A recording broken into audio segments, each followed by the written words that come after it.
back, baby! Probably see my disgusting, horrid desk in the corner of the frame right now. Well, nothing I can do about that now. That's right, everyone. We've approached 2021. 2020's behind us. It's been almost an entire year since I last made a video, and here I am sitting down to talk about the new Wonder Woman. As you can see, I've got a new room set up. I'm in a new position. I've got a fancy new ring light. You can't see it, but I got a fancy new tripod.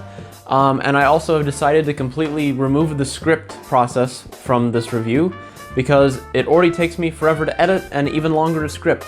So we're going to see if that does any benefit to the production quality of these videos. Probably not. I can only hope that my several months of doing Twitch has improved my impromptu commentary style. So Wonder Woman 1984.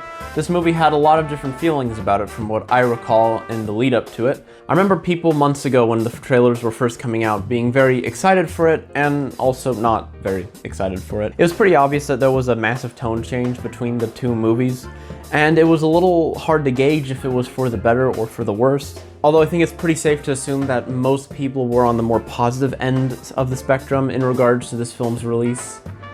That said, its actual release has been kinda hit or miss. The movie dropped about 20% on Rotten Tomatoes within the first several days of its release.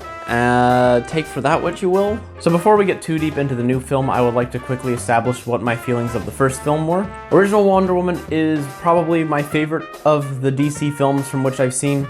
For the most part, I thought its story and action was good. Sure, the CGI had a couple really finicky moments, or there was obviously really unrealistic or really uncanny, but the general tone and shot composition of the entire film I feel like made up for those weaker moments. I feel its approach to the story was also pretty unique for superhero movies. The entire setup for the film was the idea that Wonder Woman was aiming to defeat Ares, the god of war, to stop humanity and release it from its massive, ever-destructive world war it was in, only to find out that there was no god of evil, there was no evil mastermind pulling the strings, tricking humanity into doing these horrible acts. It was all just humanity being that messed up. And it was all set to accumulate at this point where she realizes that humanity isn't as good as she thought it was. It wasn't this perfect race that could do no wrong, that there were flawed and horrible people who could willingly enact this level of evil upon the world. Until the third act actually gave us the full big bad who was orchestrating behind everything and completely ruined the theming and tone of the film. I really do like the first Wonder Woman quite a lot. Patty Jenkins did great with directing, and Gal Gadot played an amazing part as the main character of Diane, Wonder Woman. But it's that final third act that I feel really tears down the film from being a contender for one of the better superhero movies of this current decade. It had a chance to feel fresh and unique within this specific genre right now, in a very oversaturated genre, and absolutely failed and dropped the ball in the final portions. That said, despite the issues, when the inevitable sequel was announced, I still found myself rather excited, especially since we're moving into the 1980s, where we could see a bit more traditional superhero, I feel. We could move into the more traditional, I'm a hero helping the people, the normal, I just moved the mouse, why did you go into sleep mode? I just moved the mouse and woke you back up, why did you do that? Maybe we could get some kind of OG comic action, Wonder Woman saving people stuff. I don't even know, I didn't actually read the comics, so heck was my expectations. And the weird part is, Wonder Woman 1984 was in a position to actually give us that. Except they screwed it up. The best way to establish the issue with this film can be seen in the first two scenes in the movie. The first scene of the movie follows Diane as a kid as she takes part in these kind of Olympic-style trials the Amazonians are putting on. The main focus is this really long obstacle course that feels really unnecessary and too long. It goes on for at least 15 minutes, and at no point do I feel like it's actually doing anything to expand my understanding of Diane or the world she grew up in. In the end, she just ends up getting disqualified because she ends up missing an entire portion of the trial because she accidentally needs to take shortcuts so that she can stay in first place. And she gets chewed out being told that it's not about taking the easy path or something like that.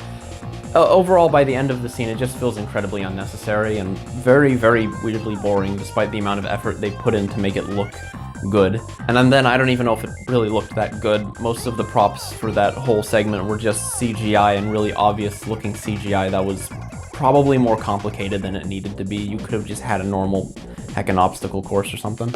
The following scene is a bit more relevant as it takes place in the current year of the movie in 1984, but the actual directing and execution of it falls pretty flat. It focuses on these 4 guys who were trying to rob a black market dealer, I think, who were using a bank as a front for their dealings. And they end up getting all these priceless artifacts and trinkets, and they get out, but it goes wrong, and a dude takes a girl hostage to try and keep himself from getting caught and captured, and then Wonder Woman comes in and stops them. Now, for the movie, this is a very important scene, because we are no longer in a world war. This is no longer a war superhero movie. This is kind of your everyday superhero movie. This is in the current time helping the common people. But there's this weird issue with the entire pacing of the scene. Everything is happening way too fast, and it doesn't feel like the writing or characters can really keep up. The first part of it's trying to set up suspense with the robbers, but the whole color scheme and directing is way too upbeat and positive for any suspense to actually be made.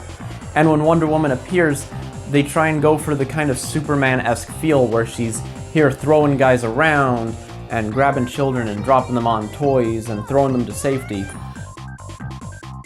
But it doesn't visually come off as impressive. This is one of the first initial big problems with the film, which is that the CGI is really bad. And these problems aren't as ignorable as in Wonder Woman 1, where the tone and directing allowed you to kind of get past it to enjoy the much bigger themes and point of each scene. In this, it's for the spectacle of the fighting. You're supposed to watch it and be really impressed by all these things she's doing, but it's really hard when her whip seems to almost like float like noodles through the air. Or Gal Gadot tends to hover across the background of the mall almost unnaturally. The one thing this scene does establish pretty well is the general tone of the film. This is no longer the serious setting of Wonder Woman 1. Even though the film itself had a lot of comedic and lighthearted moments, the entire world at that time was in a war, which intentionally makes everything that happens in the later parts of the film feel darker. It does a really good job of balancing the comedic parts versus the actual seriousness of the movie.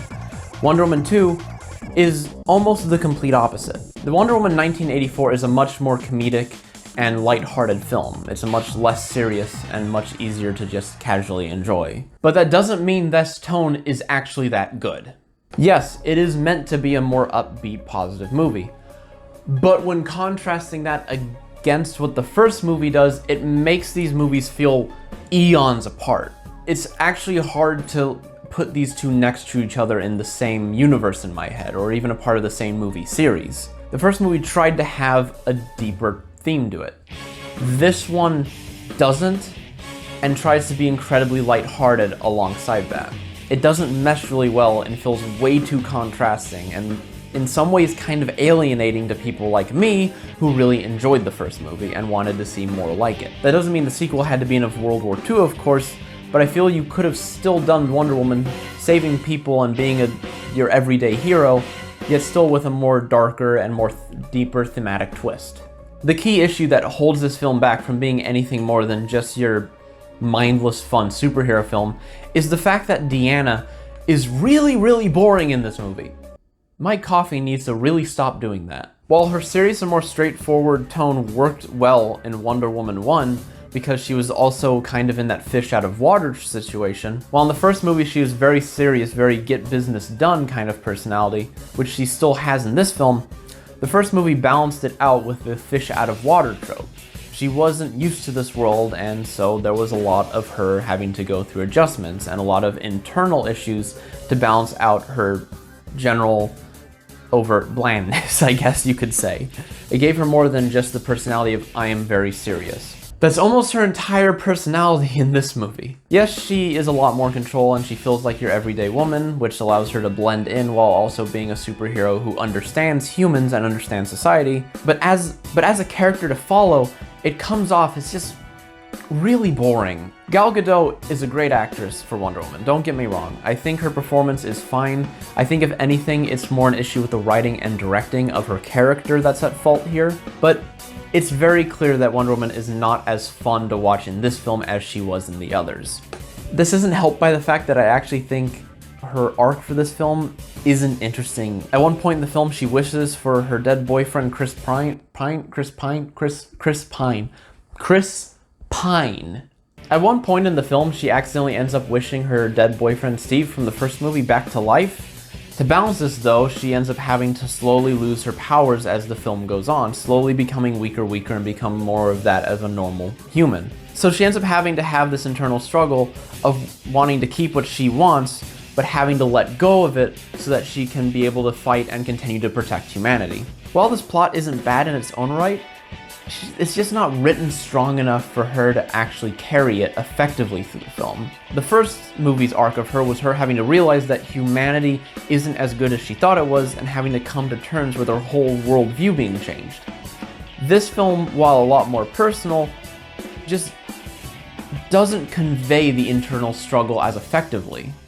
It comes off more of just her kind of staring into the screen looking like Gal Gadot. And because they for some reason went with this very serious, very bland feel to her character, it doesn't combine well with the general more lighthearted, less serious tone of the rest of the film. And on top of all of this, none of it is helped by the fact that every one of her action sequences suck.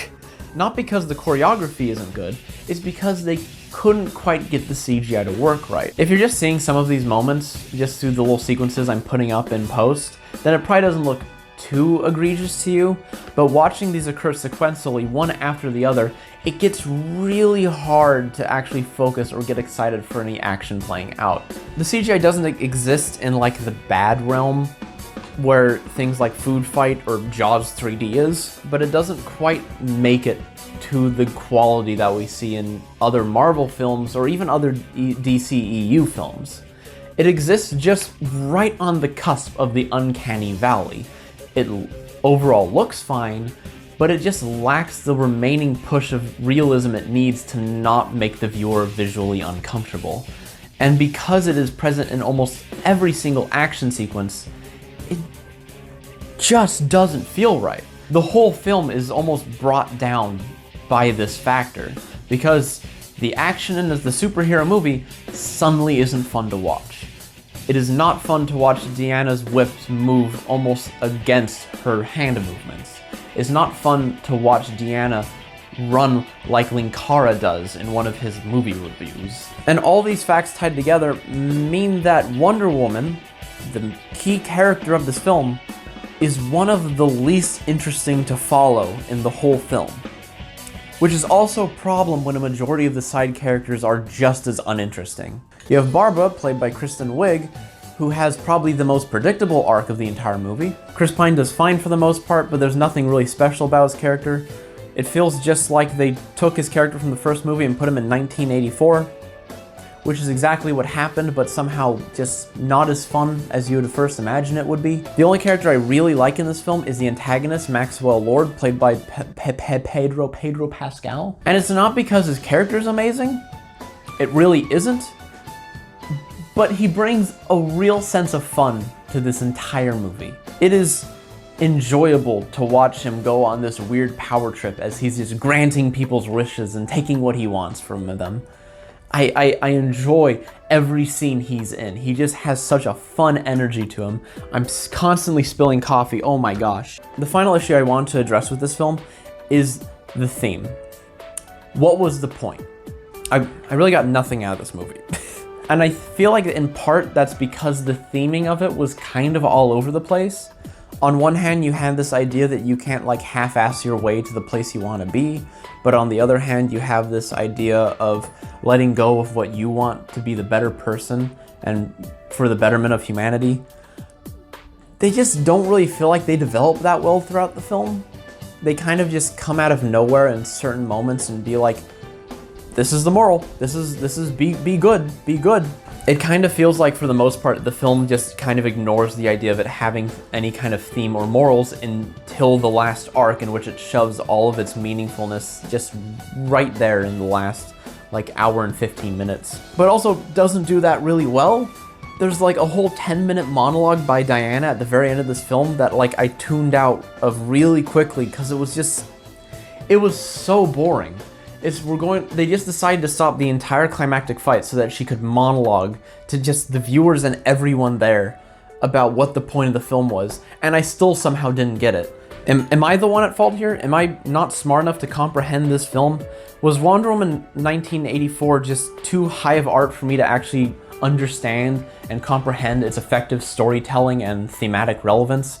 Do I need to put it in like the same category as I'm thinking of ending things in the I am not smart enough to actually understand what this film is about kind of category? It's also possible that I was just completely out of it for the last 30 minutes of this film. I tried so hard to stay in the whole time, but those 2 hours just constantly proved to me this film wasn't going to get any better, and I was just wishing for it to be over by the time I reached the final battle. So I've harped on this film quite a bit. What's some positives? The visuals. I really like the set design in this movie. It's mostly CGI and mostly large-scale areas, but I think they actually do pretty well with them. The colors are striking and they pop out. It manages to make you feel like you're actually in the 80s without just constantly shoving nostalgia down your throat like heckin' Stranger Things did. So if we just remove the CGI for Wonder Woman entirely, I think the film's visuals were actually fairly decent for the most part.